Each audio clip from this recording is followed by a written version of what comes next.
আসসালামু আলাইকুম প্রিয় মুসলিম ভাই ও বোনেরা। মুসলিম ইতিহাসের এক বিশাল জায়গা জুড়ে রয়েছে বনি ইসরায়েলদের আধিপত্য। কেননা তারা জাতিগতভাবে এতটাই গোমরার মধ্যে নিমজ্জিত ছিল যে তাদের প্রতি হেদায়েতের জন্য মহান আল্লাহ তাআলা প্রেরণ করেছিলেন একাধিক নবী এবং রাসূল। তবুও তারা আল্লাহর পক্ষ থেকে প্রেরিত দূতকে অস্বীকার এবং অপমানিত করত। যখন পয়গম্বরগণ তাদের সামনে দ্বীনের দাওয়াত নিয়ে যেতেন কিংবা দ্বীন সম্পর্কে তাদেরকে সচেতন করতেন, তখন তারা সেখানে উদ্ভট প্রশ্ন করত এবং দ্বীন প্রচারের কাজে বিড়ম্বনা সৃষ্টি করত। বনী ইসরায়েলদের নবী মুসা আলাইহিস সালামের সময় পৃথিবীর সবচেয়ে জ্ঞানী ও আল্লাহর ইলম দ্বারা পূর্ণ মানুষ খিজির আলাইহিস সালাম বাস করতেন। তার সাথে নবী মুসার একটি ঘটনা যা পবিত্র কোরআনের সূরা কাহফে বর্ণনা করা হয়েছে। যে ঘটনা শুনে মুহাম্মদ সাল্লাল্লাহু আলাইহি ওয়াসাল্লামও নবী মুসার ধৈর্যের ব্যাপারে আফসোস করেছেন। সুপ্রিয় দর্শক, আজকের পুরো ভিডিওটা শেষ পর্যন্ত আমাদের সাথে থাকবেন, কারণ কোরআনে উল্লেখ করা মুসা আলাইহিস সালাম ও খিজির আলাইহিস সালামের এই ঘটনা থেকে আমাদের অনেক কিছু শেখার আছে। উল্লিখিত ঘটনা থেকে কি শিখলাম এবং আল্লাহর প্রিয় বান্দা হওয়ার জন্য আমাদের কি করা উচিত সেটা নিয়ে ভিডিও শেষ প্রান্তে আলোচনা করা হবে। জাযাকাল্লাহু খায়রান। মুসা আলাইহিস সালাম একদিন বনী ইসরায়েলীদের মধ্যে বক্তৃতা দিতে দাঁড়ালেন।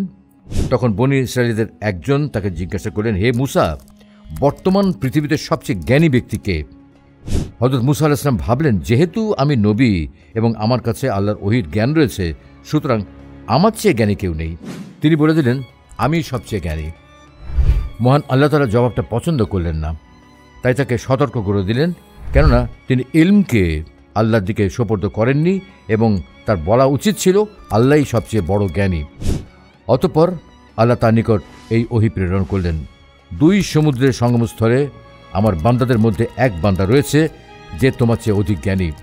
তিনি বলেন, হে আমার প্রতিপালক, কিভাবে তার সাক্ষাৎ পাব? তখন তাকে বলা হলো, থলের মধ্যে একটা মাছ নিয়ে যাও, অতঃপর যেখানে সেটা হারিয়ে ফেলবে সেখানেই তাকে পাবে। অতঃপর মুসা আলাইহিস সালাম তার সঙ্গী ইউশা ইবনে নুনকে সাথে নিয়ে যাত্রা করলেন। তার থলের মধ্যে একটা মাছ নিলেন। অনেক দূর চলতে চলতে একসময় তাদের বিশ্রামের প্রয়োজন হলো। তারা একটা বড় পাথরের নিকট এসে মাথা রেখে শুয়ে পড়লেন। সেই সময় সাথে রাখা মাছটা থলে থেকে বেরিয়ে গেল এবং সুড়ঙ্গের মতো পথ করে সমুদ্রে চলে গেল। এই ব্যাপারটা মুসা আলাইহিস সালাম ও তার খাদিমের জন্য ছিল আশ্চর্যের বিষয়। অতঃপর তারা তাদের বাকি দিন ও রাতভর চলতে থাকলেন। পরে ভোরবেলা মুসা আলাইহিস সালাম তার খাদিমকে বললেন, আমাদের নাস্তা নিয়ে এসো, আমরা আমাদের এই সফরে খুবই ক্লান্ত। একটা বিষয় লক্ষণীয় ছিল, মুসা আলাইহিস সালামকে যে স্থানে নির্দেশ দেওয়া হয়েছিল সেই স্থান অতিক্রম করার পূর্বে তিনি ক্লান্তি অনুভব করেননি। তারপর তার সাথী তাকে বলল, আপনি কি লক্ষ্য করেছেন, আমরা যখন পাথরের পাশে বিশ্রাম নিচ্ছিলাম তখন আমি মাছের কথা ভুলে গিয়েছিলাম, মাছটি কিন্তু সেখান থেকে হারিয়ে গেছে। মুসা আলাইহিস সালাম বললেন, আমরা তো সেই স্থানটির খোঁজ করছিলাম। অতঃপর তারা তাদের পদচিহ্ন ধরে ফিরে চললেন। তারা সেই পাথরের নিকট পৌঁছে দেখতে পেলেন এক ব্যক্তি কাপড় মুড়ি দিয়ে বসে আছে।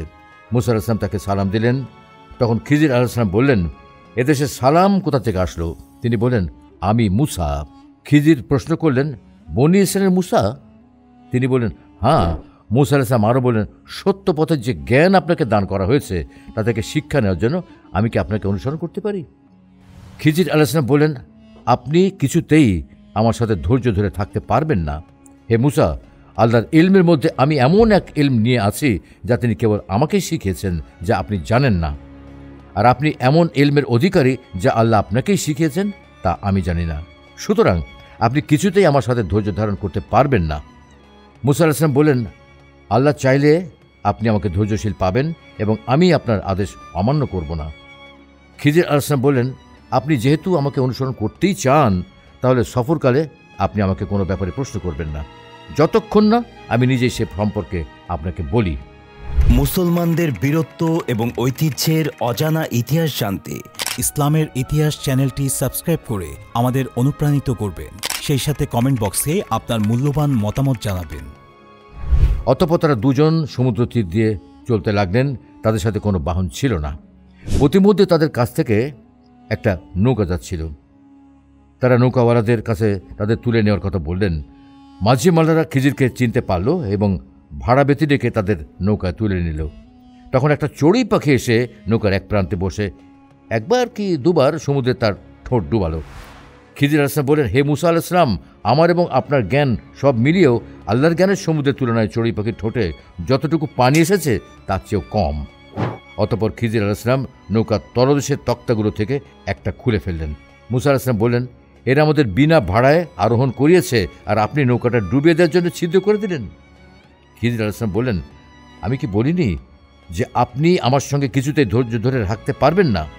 মুসা আলাইহিসসালাম বললেন, আমার ত্রুটির জন্য আমি আপনার কাছ থেকে ক্ষমা চাচ্ছি, আমাকে অপরাধী করবেন না এবং আমার ব্যাপারে অধিক কঠোর হবেন না। বর্ণনাকারী বলেন, এটা মুসা আলাইহিসসালামের প্রথমবারের ভুল। অতঃপর তারা দুইজন নৌকা থেকে নেমে চলতে লাগলেন। পথে দেখল একটা বালক অন্যান্য বালকের সাথে খেলা করছিল। খিজির তার মাথার উপর দিক দিয়ে ধরলেন এবং তার মাথা ছিন্ন করে ফেললেন। মুসা আলাইহিসসালাম বললেন, আপনি হত্যার অপরাধ ছাড়াই একটা নিষ্পাপ জীবননাশ করলেন। খিজির বললেন, আমি কি আপনাকে বলিনি যে আপনি আমার সঙ্গে কখনো ধৈর্য ধরতে পারবেন না? মুসা বললেন, এরপর এমনটা আর হবে না। যদি আবারও কোনো কিছু জিজ্ঞাসা করি তবে আমাকে আর সঙ্গে রাখবেন না। ইবনে ওয়ায়না রহমতুল্লাহি আলাইহি বলেন, এটা ছিল মুসার দ্বিতীয় ভুল। তারপর আবারও চলতে লাগলেন। চলতে চলতে তারা এক গ্রামের অধিবাসীদের নিকট পৌঁছে তাদের নিকট খাদ্য চাইলেন, কিন্তু তারা তাদের মেহমানদারি করতে অস্বীকার করল। অতঃপর সেখানে তারা ধসে যাওয়ার উপক্রম এমন একটা প্রাচীর দেখতে পেলেন। খিজির তার নিজ হাতে সেটি মেরামত করে দিলেন। মুসা আলাইহিসসালাম বললেন, আপনি ইচ্ছে করলে এর জন্য মজুরি নিতে পারতেন। খিজির আলাইহিসসালাম বললেন, আপনি আমার কথা রক্ষা করতে ব্যর্থ হয়েছেন, সুতরাং এখানেই আপনার আর আমার মধ্যে সম্পর্কের অবসান। অতঃপর মুসা আলাইহিসসালাম খিজির আলাইহিসসালামকে বললেন, বিগত 3টি ঘটনার রহস্য কি হতে পারে, অনুগ্রহ করে আমাকে বলবেন। শুনে খিজির আলাইহিসসালাম বললেন, প্রথমে আমি যে নৌকাটার তলদেশ ভেঙে দিয়েছিলাম তার রহস্য ছিল এই যে ওই এলাকার জালিম বাদশার সৈন্যরা কিছুক্ষণ পরে এসে এলাকার ভালো নৌকাগুলো নিয়ে যাবে, আর ওই নৌকাটি ছিল কয়েকজন গরিব লোকের, যা দিয়ে তাদের জীবিকা নির্বাহ হতো।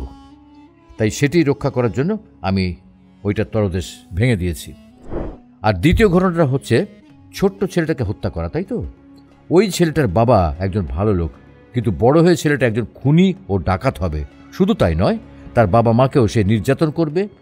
তাই সমাজ ও সংসারের ভালোর জন্য আমি তাকে হত্যা করলাম, আর আল্লাহ তাআলা চাইলে তাদেরকে অধিক পবিত্র ও নেক সন্তান দান করবেন।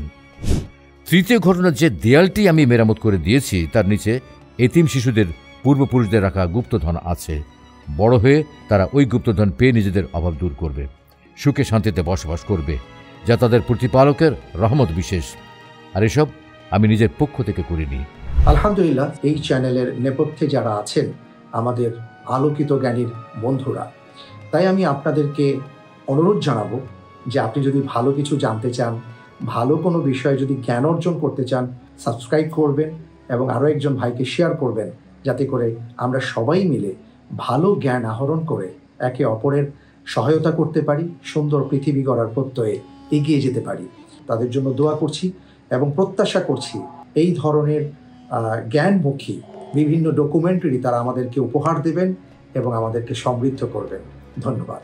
এই ঘটনাটা মহান আল্লাহ তাআলা পবিত্র কোরআনের সূরা কাহাফে বর্ণনা করেছেন, তবে সেখানে সেই জ্ঞানী ব্যক্তিটির নির্দিষ্ট করে নাম উল্লেখ করেননি। তবে হাদিসের বর্ণনা অনুসারে তার নাম খিজির আলাইহিসসালাম উল্লেখ পাওয়া যায়। খিজির আলাইহিসসালামের নাম পবিত্র কোরআনে না আসলেও মহান আল্লাহ তাআলা সূরা কাহাফে বর্ণনা করেন, আমি তাকে আমার অনুগ্রহ দান করেছিলাম এবং শিক্ষা দিয়েছিলাম এক বিশেষ জ্ঞান। তবে বুখারী শরীফের 3402 নম্বর হাদিসের বর্ণনা অনুসারে রাসূল সাল্লাল্লাহু আলাইহি ওয়াসাল্লাম তাকে খিজির নামে সম্বোধন করেছেন।